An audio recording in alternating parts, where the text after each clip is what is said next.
Esteban, egoerari aurre egiteko Espainiako gobernuak ura kargutik kentzea erabaki du.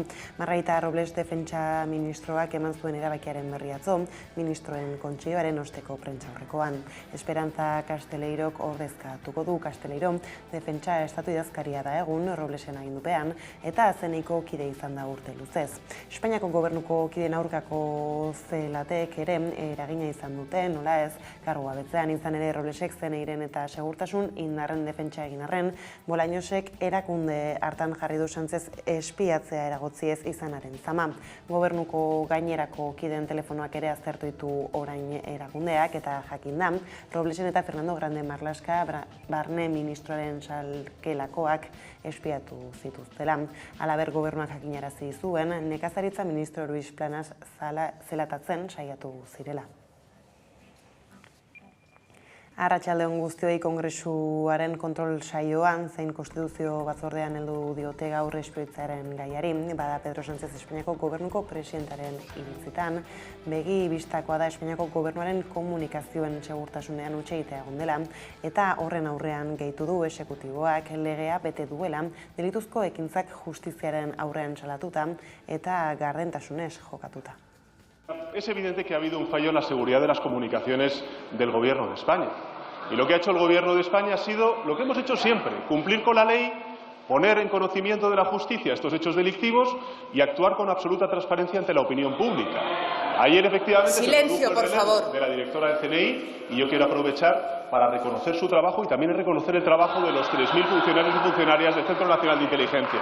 Pero en todo caso, señorías, en todo caso, les diré que con este Gobierno ni los fondos públicos, ni las fuerzas y cuerpos de seguridad del Estado, ni tampoco los servicios de inteligencia se van a utilizar para tapar hechos delictivos, ni tampoco para perseguir adversarios políticos fuera de la ley.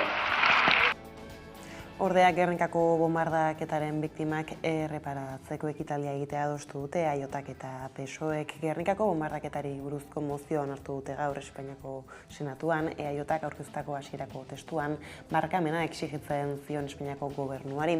Sozialistekin negoziatu ondoren ordea erdibideko zuzenketa bat adostu dute eta barkamena eskatu beharrean erreparazio ekitaldia egingo du Espainiako gobernuak. PSOEk ez du Gernikako bombardaketaren gaineko barkamena eskatzeko exigentzia onartu, beraiek ere biktimen oinordekoak direla argudiatuta.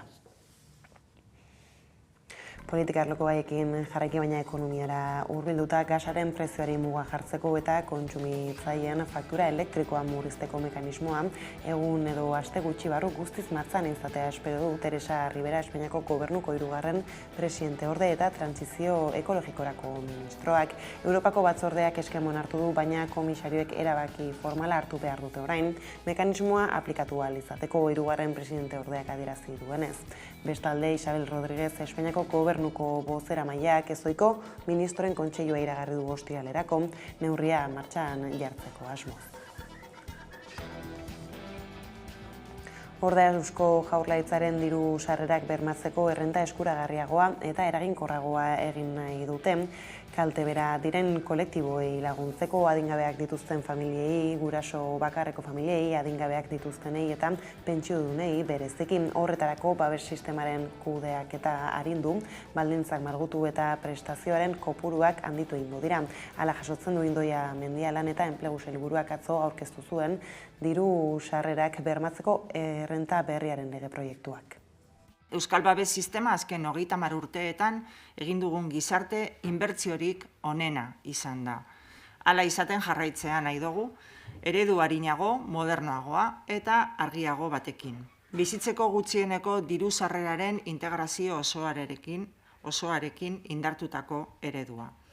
Eta aurreko legealdian garatutako eztabaida zabal batekin dator, alegazio publikoak txertatzeko prozedura luze batekin eta barne prozedura zorrotza nahita esko txosten guztiekin legebiltzarrak eskatu zigun bezala. Gizonezko etxegabe bati eraso egin zioten astelehen goizaldean Biarritzen, jipoitu eta erre egin zuten azidoa baliatuta. Baionako fiskaltzak zabaldutako informazioaren arabera goizeko 4 aldean gertatu zen erasoa kostaldetik hurbil. Zehaztu dutenez handik ordu gutxira beste gizonezko bat atzeman zuten erasotzailea delakoan. Polizia etxean zen astearte gauean atxiloturik eta etxegabea hiltzen saiatu izana leporatu diote. Biktimak zauri larriak ditu gorputzean. Erasoa gertatu eta gutxira joan zen larrialdi zerbitzuak eta Bordeleko ospitalean erietxeturik da ordutik. Osasun zerbitzuek ez dute xehetasunik eman gizonezkoaren osasunaren gainean oraingoz larri dela, baizik ez dute jakinarazi. Lerroburuekin jarraituz kultur arloan, azaroan ospatutakoaren ondotik dator Sormeneren edizio berri bat bihartik hasita igandera arte. Bada jaialdiaren sustatzaile Gotzon Barandiaranekin egin dugu konexioa lehenago magazinean Sormeneren ondik norakoen berri izateko eta begira nola mintzatu den Barandiaran abiatzear den jaialdiaz. Gure hasieratik gure Sormeneren ezaugarrietako bat da emakume sortzaileen lana ezagutarazi, nabarmendu, zabaldu, prestigiatzea, emakume sortzailei dagokien berezkoa duten plaza hori bermatzea, eta gure eduki eta gitarauetan hori oso presente dago beti, eta aurten ere oso presente dago, ezta? Emanaldi gehienetan, denetan ez bada, emakume sortzaileak daudelako guk hala bultzatuta eta provokatuta. Kiroletan aldiz, Bart asteartearekin aurkeztu dira emakumezkoen itzuliko maiotak Donostian. Izan ere, emakumezkoen lasterketaren lehen edizioa datorren ostiralean hasiko da, maiatzaren 13an, eta lehen etapa Gasteizen egingo dute, bigarrena berriz Maiabian jokatuko da, eta 3. etapa azkenan Gipuzkoako hiriburuan Donostiako klasikoaren ibilbide berdina izango duelarik. Horren bestez, lasterketaren 3 egunetan txirrindulariek orotara 364 kilometro egingo dituzte. Lasterketan 21 taldeek hartuko dute parte eta talde bakoitzean 6 txirrindulari abiatuko dira. Hala, 26 txirrindularik osatutako troperaz gozatu ahalko dugu ostiraletik aurrera. Bada, asteazkeneko lerroburuak horrela heldu die eguneko argazkiari izeneko buruak kargua betu du soek. Erantzunkizun politikorik hartu gabe Espainiako zerbitzu sekretuetako zuzendari Paz Esteban kargutik kendu du gobernuak hain zuzen ere azalpenik gabe eta Esperantza Casteleirok ordezkatuko du. Ordea independentistek urrats gehiago eskatu dituzte. Espainiako gobernuko kideen aurkako zelatek eragina izan dute kargua betzean, beraz ikusi zaun jarraian atzoko kargu aldaketa horren irudiak. Esperanza Casteleiro Llamazares va a ser la nueva directora del Centro Nacional de Inteligencia. Usted habla de destitución, yo le diría de sustitución. Una funcionaria del centro por otra funcionaria del centro, por una funcionaria del centro que lo conoce perfectamente, que lleva casi 40 años.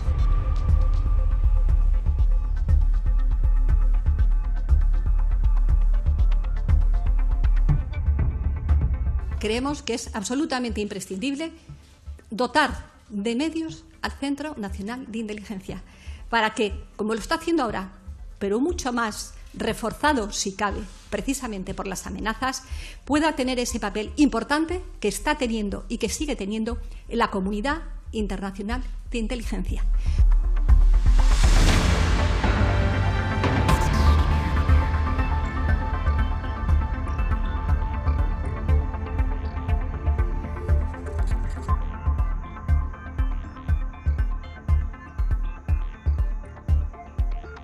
Queremos un CNI, como es un CNI, respetable y respetado por todos los servicios de seguridad internacional.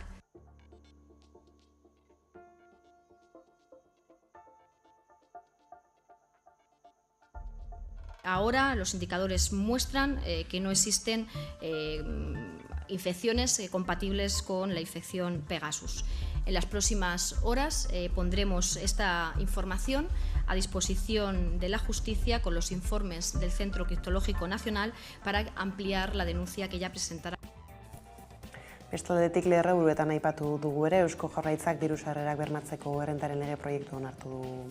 Bart babes sistema eskuragarriagoa eta eraginkorragoa egin nahi dute legearekin eta urte berriarekin martxan nahi du Idoia Mendialan eta Enplegu Sailburuak.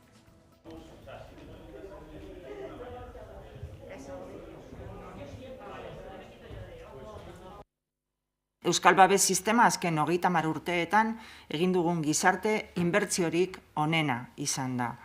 Hala izaten jarraitzea nahi dugu, eredu arinago, modernoagoa eta argiago batekin.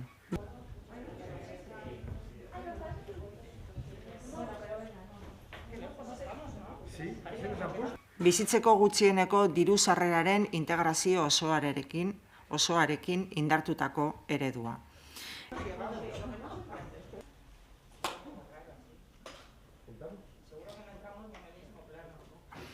Horregaitik, diru sarrerak bermatzeko sistema arinagoa eta eraginkorragoa nahi badugu behar dutenak babesteko, erantzun politikoak ere izan behar du bizkorrena eta eraginkorrena.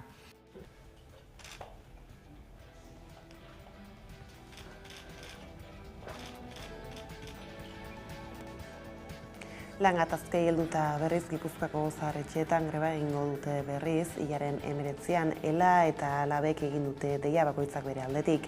Hala negoziazioa berriz abian da eta patronalei proposamen zehatzak eskatu dizkieten. Justu hilaren 19 hautatu dute eta egunak badu esan nahi berezia izan ere hilaren 20an elkartuko da berriro negoziazio maila. ELA sindikatuaren aburuz esku utzik joan zen patronala astelenean egin zuten bilkurara eta horregaitik egin dute orain grebarako deia. Aldiz, LAB sindikatuak ohar baten bidez egin du grebarako deialdia eta patronalei eskatu die negoziazio maila ez blokeatzeko eta aurrera egiteko oinarriak jartzeko. Ordea, ELA, LAB eta SK sindikatuek dituta erantzun zabala izan zuen atzo Bizkaiko eraikinen eta bulegoen garbikuntza sektorean deitutako lan uzteak. Kalejira zaratatxua egin zuten Bilbo erdialdean, haien soldatak gutxienez 1.200 eurora hel daitezela eskatzeko 15 ordainketarekin. Grebak gaur jarraitzen du eta Bilboko herribera azokatik abiatuta lan baldintzak salatu dituzte turistaz mozorrotuta. Bihar berriz Deustutik abiatuta manifestatu dira.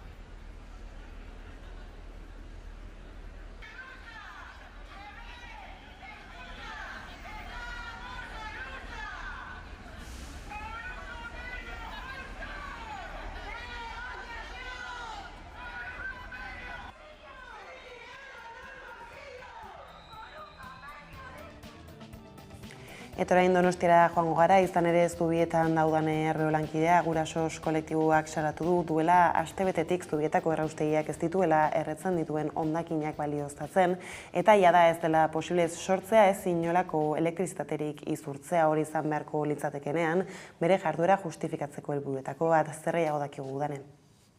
Gurasos kolektiboa jakinarazi du Donostiako erraustegiaren instalazioaren transformadore nagusia berriro matxuratuela, transformadore zentrala berriro erredela eta horrek plantaren ohiko funtzionamenduak eragindakoak baino ingurumen ondorio are larriagoak ekar litzakeela. Gogorarazi dutenez ez da gertatzen den lehenengo aldia transformadorea erabilezin gelditzen den 3. aldia da eta testuinguru honetan Gipuzkoako errausketaren aurkako mugimenduak protesta eramango du datorren larunbat honetan maiatzaren 14an hemen Zubietako erraustegiraino. Goizeko 11etan Lasarteko okendutik abiatu eta hemen Zubietan eraikitako erraustegi honeraino oinezko martxan mobilizatuko dira agintariei exijitzeko geldi ezatela erraustegia eta hondakin gehiago ez erretzeko esagituko dute. Ez Zubietan, ez Añorgan, ez da Bergaran ere. Antolatzaileen artean dira Donostia Bizirik,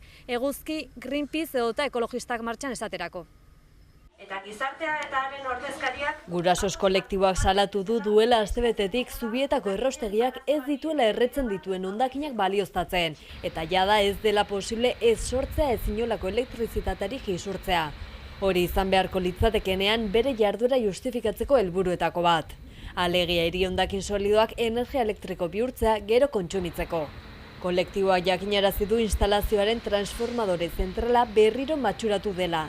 Transformadore nagusia berriro erre dela, eta horrek plantaren ohiko funtzionamenduak eragindakoak baino ingurumen ondorio are larriagoak ekar litzakeela. Gogorarazi dutenez ez da gertatzen den lehen aldia, transformadorea erabili ezin gelditzen den 3. aldia da. 2019ko ekainaren 11an leherketa eta sutea izan zituen lehen proban. 2020ko irailaren batean gauza bera gertatu zen 2. aldiz martxan jarri zenean. Matxura berriaren berri ematearekin batera, gurasosek salatu du matxura eta istripu guztiak behin eta berriz ezkutatzen direla, eta Gipuzkoako batzar nagusiei instalazioa kontrolatzeko eskatu die. Egoeraren aurrean instalazio honen etorkizunari eta funtzionamenduaren kontrol demokratikoari buruzko eztabaida irekitza proposatu die arduradun politikoei, herritarren eta aditu independenteen parte hartza bermatzeko.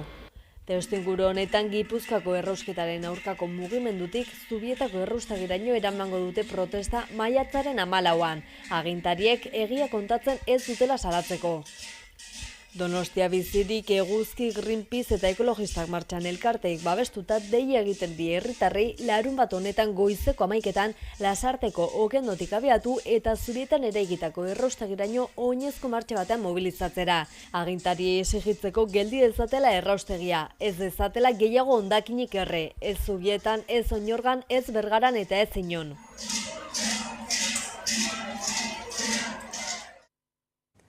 Bestladetik Arabara begira ingurumen lege berriaren aurkako manifestazioa egingo dute larunbatean Gasteizen, zer salatuko dute bertan udane? Araba bizirik plataformako kideek uste dute Jaurlaritzak erabilera interesatua egiten duela energia premia deitu zaionaren inguruan. Gogorarazi dutenez, neurri gabe iristen ari dira proiektu berriak eta horien artean dira zentral eolikoak, parke fotovoltaikoak, goitentzioko lineak edota berotegi industrialak. Horregatik lege berria salatzeko datorren larunbat honetan manifestazioa egingo dute Gasteizen, arratsaldeko 7etan Bilbo plazatik abiatuta, Tapia legariez, Iruzurrikez lelopean.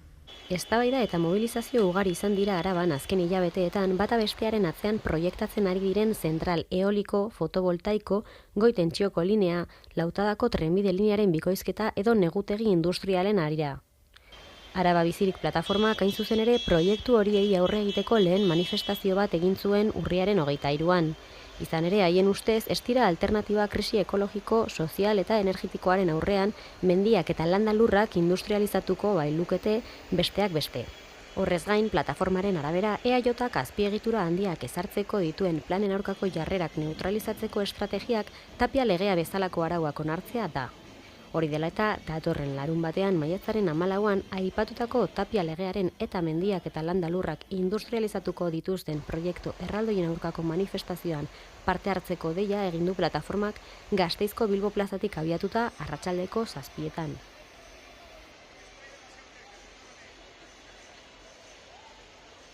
Garrantzitsua da erantzun sendo bat ematea Tapia legearen aurka. Orain, inoiz baino gehiago gure lurraldea, gure osasuna, gure elikadura eta gure burujabetza defendatu behar dugu. Etorkizunaren alde, bizitzaren alde. Etorri eta parte hartu, maiatzak 14, Gasteizen, egingo dugun manifara. Eta bukatzeko Bilbora jauzia arratsaldean hasiko da Bilbao bizikleta bonuen salmenta. Hirian garraiobide hori erabiltzea sustatzeko zeintzuk dira horiek eskuratzeko baldintzak udane?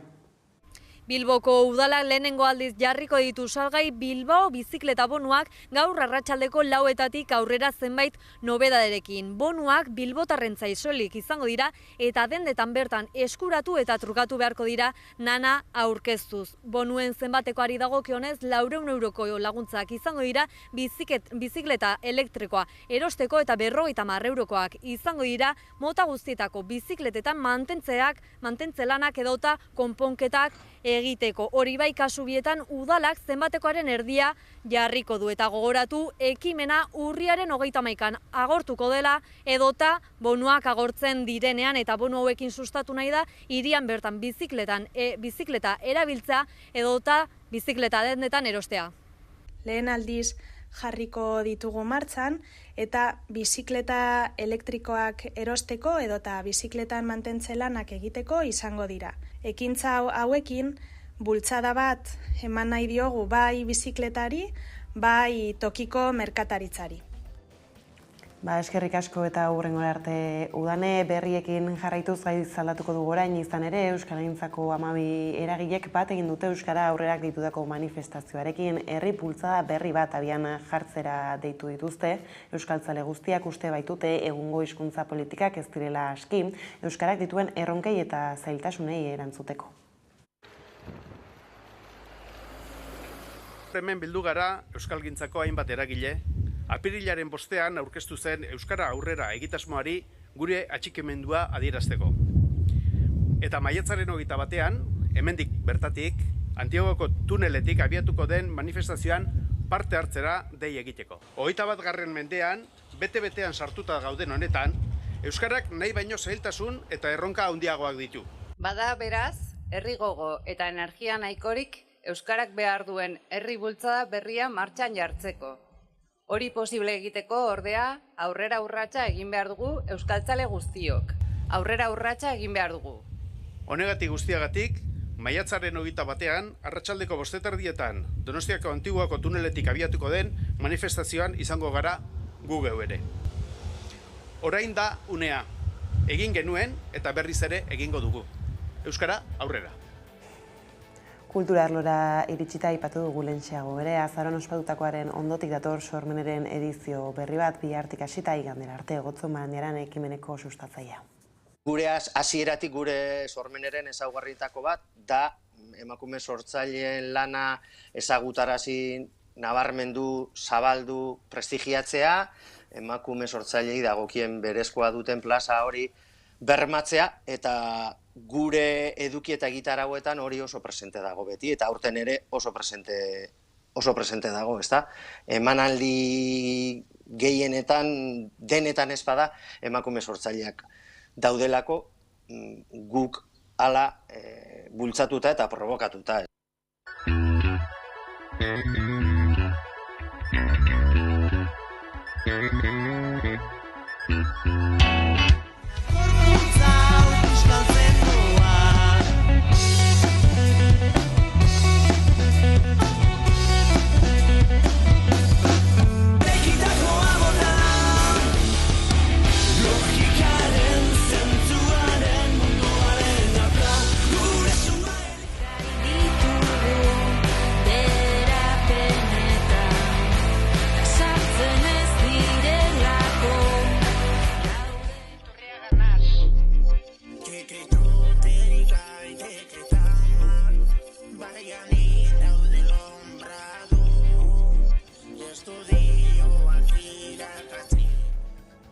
Bestaldetik, gure 8 dokumentalaren proiektzioa egingo dute gaur Gasteizko Oian Eder Euskararen etxean arratsaldeko 6:00 Arrate Fernandezek zuzendu du ikusentzunezkoa eta azken 40 urteetan Euskal emakumeek lan munduan izan duten egoeraren erradiografia historikoa egiten du.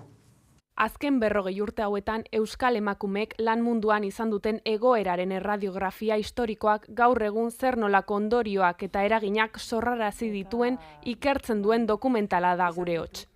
Lan honetan, Euskal Herriko emakume desberdinen testigantzak jaso dira.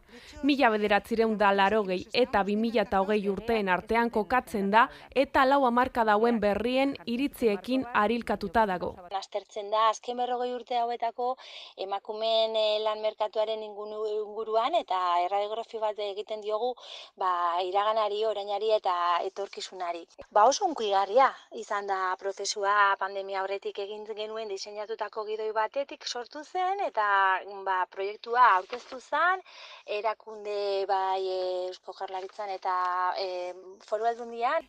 Gai desberdinen inguruan arituko diren zientzialarien, idazleen eta profesionalen ahotik hainbat bizipen eta errelato emango dira ezagutzera. gure etxeko testigantzak dire lagin txiki bat, berez emakume haunitza aurkitzen dira Euskal Herrian, beraien testigantza jasotzea oso garrantzitsua izango litzatekeena gure kultura eta ondare ikusentzuteko moduan. Izan ere, gure kasuan, emakume lan munduaren azken 40 urte hauetako ikerketa lerroa izanik, egin deguena izan da, jabetu nolabait lehenengo sektorean, bigarren sektorean, hirugarren sektorean, emakume anitz aurkitzen direla lanean edo egin dutela lana edo hasi berriak izango direla. Gaur arratsaldeko 6:30 Oianeder Euskararen etxean ikusgai. Dagoeneko kontuak horrela direla iritsi gara albistegiaren bukaerara gaurkoan amak taldearen gu abestearekin agurtuko zaituztegu. Horren bestez gustatuko zaizuelakoan besterik ez zuraldetik hauek izan dira eguerdiak guran gaur utzi dituenak guztiak eta gehiago nahi duzen aldiro 11.eus atarian ondo izan eta bihar arte.